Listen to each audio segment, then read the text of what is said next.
Hi, my name is Brad, and this is episode 1 in a series of YouTube lectures about intonation in English, entitled Listening for Meaning.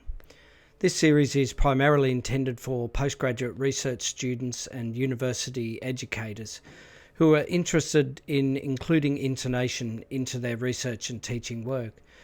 But of course, anyone who is interested in intonation is welcome to join. I will try to introduce and explain technical terms and concepts as I go along to make the series accessible, but some familiarity with basic linguistic concepts will be assumed at certain points to facilitate the discussion. And for the first few episodes at least, each episode will build upon prior knowledge from previous episodes, although some later episodes may be more standalone. I do these videos in my spare time, in between my work as a freelance academic editor, so unfortunately I may be quite limited in my capacity to respond to any comments or queries, although I will try and read and respond where I can when I get the time. You can find out more about me at my editing and consulting website, semiosmith.com, where there is also a contact form for anyone who's interested in my services. In this series, I draw primarily upon work by the late Michael Halliday, who developed the approach to understanding language known as systemic functional linguistics, or SFL for short.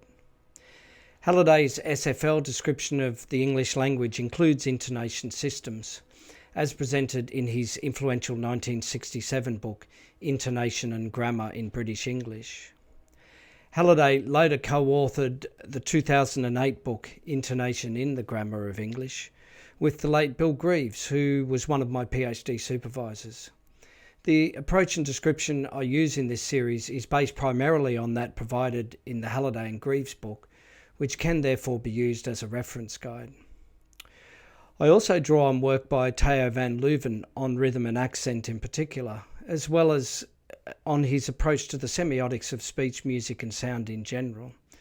And I adopt a discourse semantic perspective as outlined in the 1992 book English Text by Jim Martin, to account for the functions of intonation choices in making meaning in spoken discourse. You can find the references for these and other publications I draw on or refer to in the description below each video. All errors and misunderstandings about intonation or the work by these scholars are, of course, entirely my own. In this first episode, I try to provide an accessible introduction to intonation by starting with a short text, firstly in its written form, and then translating that written text into spoken form. My aims are firstly to introduce intonation via listening, without technical language, as the first step in learning to analyse intonation. And secondly, to draw attention to key themes that I will return to throughout this series. In particular, two key themes in this series are, firstly, important differences between spoken and written forms of communication, what you can and can't do with speech and writing, and their functions and relations within contemporary culture. And secondly, the meaning-based approach to intonation taken in this series. The idea here is to start listening to the sounds of intonation while thinking about their meanings, their discourse functions, as well as the ways we use speech and writing in contemporary culture. Okay, so let's begin with a text. This written transcription is adapted from an excerpt of an actual spoken conversation that happened between two sisters. I have changed some of the wording and removed punctuation such as question marks and commas. Perhaps to begin, you might like to have a go at speaking this short dialogue out loud to yourself. You can just stop this video and have a go at speaking this out loud. Now, other than skilled actors, I would expect that most people would read this, at least on the first attempt, without much preparation, in this way. How's your meal? It's nice. You're not entirely happy with it. Now, there's something unusual about this text. As written, Speaker 1 asks Speaker 2 about her meal, And speaker 2 appears to respond to this question with a positive appraisal. It's nice, it's nice. But speaker 1's response to speaker 2's answer suggests that speaker 2's answer was not in fact positive, that there is something in fact not nice about her meal. You're not entirely happy with it. There was clearly something in speaker 2's reply that is not represented in the written transcription here. It could have been a look or a gesture or something in the tone of voice. We can't tell from the written transcription presented here. In fact, this is how the original exchange was actually spoken in terms of intonation choices. How's your meal? It's nice, it's nice. You're not entirely happy with it? Now, one of the many useful things about YouTube is you can go back and replay my performances of this short dialogue and any other texts I use or link to in this series, such as the 1938 film production of George Bernard Shaw's Pygmalion, which I use in episode 2, pictured here. So you can listen closely to and compare the two different versions of the short dialogue that I've just presented. You can use the playback speed function by clicking on the settings icon, which is a cogwheel image at the bottom of the screen. This allows you to vary the speed, which is very useful in analysis, I've found. I usually like to do intonation analysis at around 0.75 speed, although I will sometimes go down to 0.5 speed for particular types of intonation analysis. So on the first line, we hear a falling pitch contour, which I can draw like this, with the arrow to represent the downward contour. This falling contour occurs on the word your, with meal remaining at a low pitch after the fall on your. How's your meal? On the second line, there are two pitch contours, both falling rising contours, and both falling on the word nice. It's nice, it's nice. In the third line, there is a rising pitch contour, which begins on the first syllable of the word happy, with the high pitch continuing until the end of this response. You're not entirely happy with it? So, intonation choices are essentially created through varying the pitch level of the voice. The pitch of the voice moves up and down. These pitch movements form either contours, such as we have just heard, or jumps up and down to different pitch levels. I will deal with pitch levels in the next episode. Here, I want to focus on the different types of falling and rising pitch contours and the significance of where they occur. There are basically 5 pitch contour types in English: falling, rising, falling rising, rising falling, and level or low rise. There are further variations on these 5 tones called secondary tones and 2 compound pitch contours, which I will also introduce in the next episode. Where a pitch contour begins on a particular syllable, that syllable, and therefore the word which contains it, is emphasized. It is made to stand out in relation to the other words in the utterance. But what do these intonation choices do in this text? What meanings do they contribute?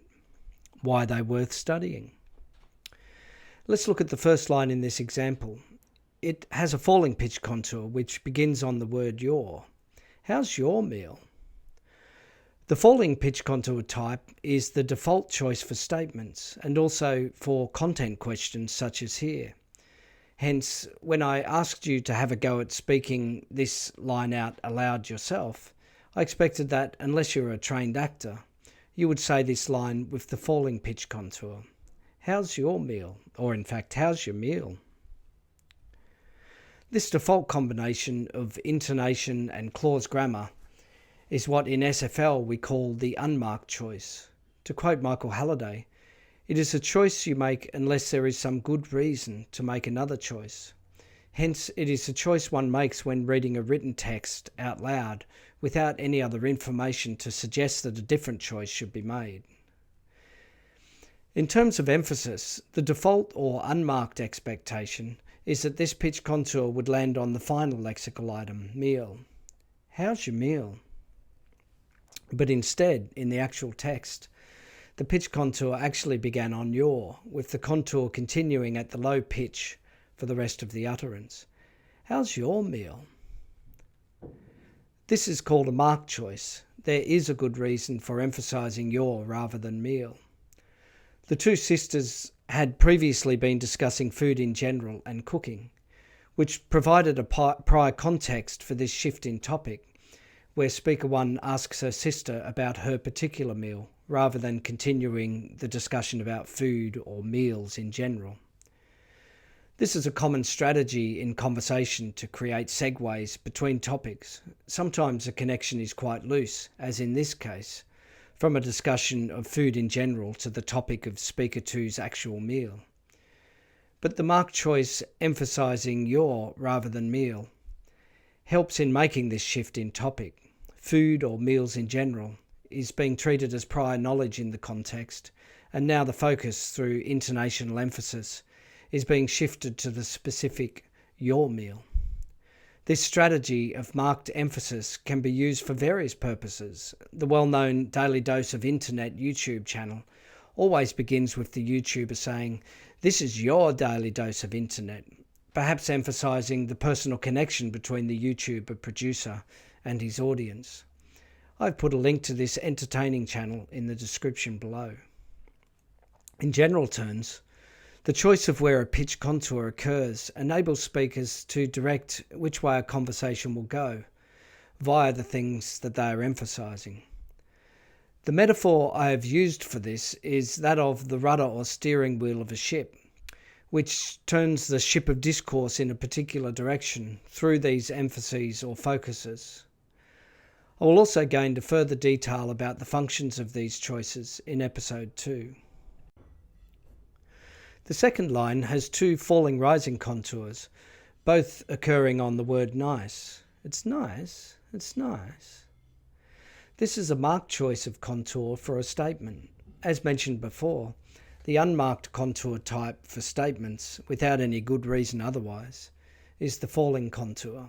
It's nice, it's nice. So why does speaker 2 choose this falling rising contour rather than the default falling contour? What is her good reason? Well, clearly, because all is in fact not well with her meal. As Halliday puts it in reference to this falling rising contour type, there's a but about it. It's nice, but the meaning of the falling rising contour works against the meaning of the statement with its positive appraisal, to create a more nuanced response, saying in effect, the meal is nice, but also not nice in some way.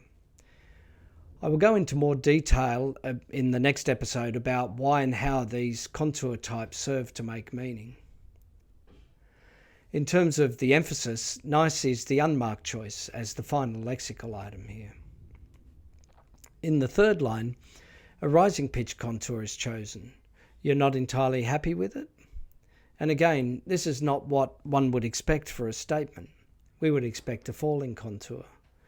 You're not entirely happy with it. Again, what is the good reason? The rising contour is the default or unmarked choice for yes-no questions. If the third line had been, is there something wrong with it? A typical reader would speak this line with the rising contour, as I have just done in reading off the written page.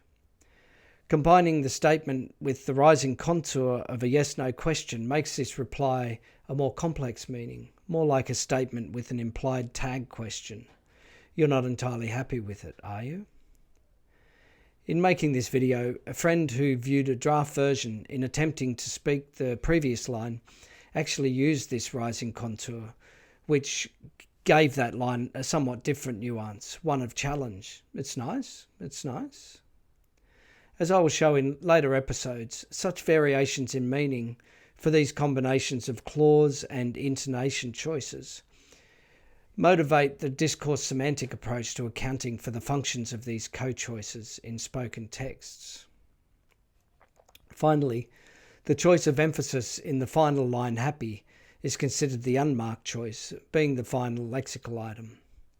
I will come back in later episodes to how we account for both marked and unmarked choices in discourse analysis. Now, it's worth noting that in this written transcription, punctuation, which I have added back in here in this slide, is not a reliable guide to the intonation choices I've been examining in this lecture. For example, the two question marks in lines 1 and 3, while both representing a question meaning, in fact represent two different types of question. The first type is a content question of the type who, what, when, where, how and why. As discussed, this type of question is associated in the unmarked case with a falling pitch contour. I will go into some more detail about this in episode 2. This is a contour you would use if reading this from the written page, even with the question mark punctuation included. How's your meal? If you speak this question with a rising contour, it has a different meaning. How's your meal? Which has a sense of a tag question, may I ask, and is often used to create a sense of deference or politeness. The second question mark in line 3, in this case, in fact, does imply a rising contour, which, as mentioned before, is a default for a yes-no question type, even though this line is, in fact, of course, a statement in terms of its clause grammar. Here, the question mark tells us that this line is in fact to be read as a yes-no question with the rising pitch contour. Nevertheless, the question mark punctuation shown in this example is not a reliable guide to the intonation choices, to the pitch contours used. As in writing, the question mark is used for both yes-no and content question types. The comma and full stop punctuations after the first and second nice in the second line are also not reliable guides to intonation. They probably suggest that a pitch contour has occurred in each case, but not that there are two falling rising contours in sequence. So it's only in hearing these lines spoken that one can understand, firstly, that speaker 1 is focused on her sister's meal in particular. Secondly, that speaker 2 is not entirely happy with her meal. And thirdly, that speaker 1 is in fact asking her sister about this tone of reservation in her follow-up response, rather than making a simple statement about it. On the written page, the assumption in reading the second line is that her sister's meal is nice, which then makes her reply in the final line baffling when reading the written transcription. So we can see, or rather hear, that the English writing system, even with punctuation, does not tell us a lot about the intonation choices being made in a text that purports to represent spoken discourse. It's a fascinating thought that all written texts in English culture that purport to represent speech in some way leave out these important meanings in the writing system, leaving it up to us as readers to infer, possibly erroneously, what the actual or intended choices are or should be. Of course, for actors, this inference process is an essential part of their craft. But according to Benedetti, the great acting teacher Stanislavski, who, quote, had received a fairly advanced musical training, deplored the fact that the actor, unlike the musician, had no precise system of notation, no agreed language in which to discuss his problems and intentions, end quote.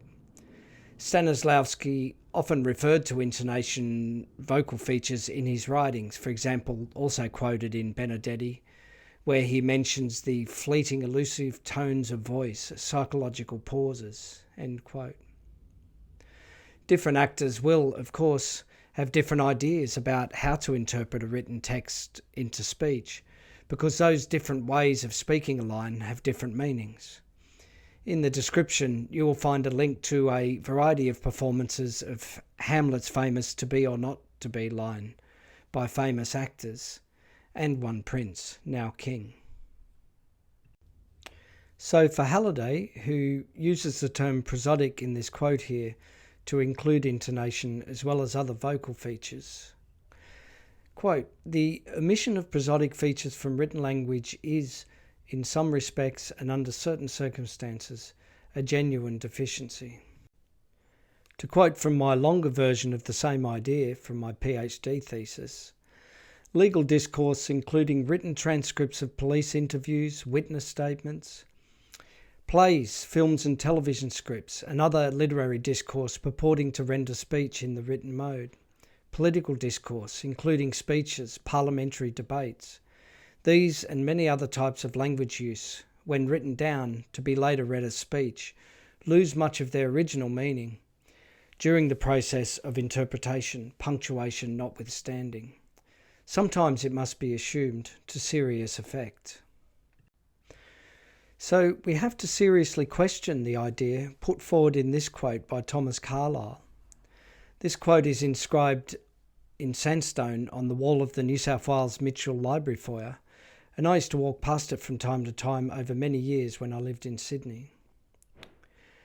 In books lies the soul of the whole past time, the articulate, audible voice of the past, when the body and material substance of it has altogether vanished like a dream. All that mankind has done, thought, gained or been, it is lying as in magic preservation in the pages of books. And I've put in a screenshot from the original 1840 text, which shows that the word soul is italicized. Perhaps Carlyle was implying some intonational emphasis here. In contemporary culture, we communicate every day via written language, through text messages, social media, email, and the like, often using writing for the sort of spontaneous dialogues that traditionally were conducted through face-to-face spoken language. As I will show in this series, as writing lacks intonation, this contemporary use of written language has interesting consequences in terms of misreading implied intonations in a written text. As I have shown in this lecture today, intonational meanings cannot reliably be assumed in writing, and their importance in everyday conversational interactions cannot be underestimated in terms of meaning. Thus, there are potential consequences for misreading intonation in written texts, as I think we have all had some experience of. So, intonation choices are meaningful. Therefore, we cannot simply overlook them when studying language, discourse, and meaning. Also, when analysing intonation in speech, I've found that it is helpful to listen for meaning. When having difficulty working out what intonation choice has been made during an analysis, it's worth stepping back from the sounds themselves and to pay attention to the meanings of the text being made, as you would when in conversation with someone. Because that's what we do in conversation in everyday life. We listen to the meanings rather than the sounds. And we all understand and use intonational meanings and sounds in everyday life, even if we have trouble analysing them as scholars. If you can hear the meaning, it is then a much more straightforward task to work out how that meaning has been made through an intonational choice in sound. In my experience, most scholars working within the humanities, most familiar with analysing written text, tend to find intonation analysis quite forbidding, which is probably why there is so little intonation analysis within discourse studies. Meanwhile, those working in phonetics and phonology tend to focus on sounds without consideration of meaning, particularly during the analysis process. Meaning is an add-on later. In fact, intonation sits at the intersection of two quite distinct disciplines, phonetics and phonology on the one hand, and grammar and discourse studies on the other hand, roughly corresponding to C.P. Snow's two cultures of the sciences and humanities respectively. I will discuss these issues in relation to the history of intonation study in a later episode. So what we need is an approach that brings these two phenomena, phonology and discourse, and their respective scholarly worlds, together within one theory and description. We also need a transcription system that faithfully represents intonation choices, alongside other language choices made through words, so that we can include these choices and their contributions to meaning in our discourse analysis work. In the next video, I will outline such a theory and transcription system as I introduce the key intonation systems in the SFL approach. This transcription system, based on SFL theory, links the sounds of intonation to their functions in making meaning in discourse. That is, SFL is a meaning-based approach to understanding, describing and analysing language, including intonation, as choices that function with other choices to make meanings in texts. In this series, I will outline the key aspects of SFL theory that help in understanding and analysing intonational choices and their functions as they contribute to meaning making in spoken discourse. Although not intended for scholars working in the discipline of phonetics and phonology, I hope that this series will be sufficiently accessible to these scholars also, as I think that the SFL approach, which has been mostly overlooked within mainstream phonology, although it was very influential in the 1960s and 70s, still has much to offer in understanding how sounds go to make meanings in spoken discourse.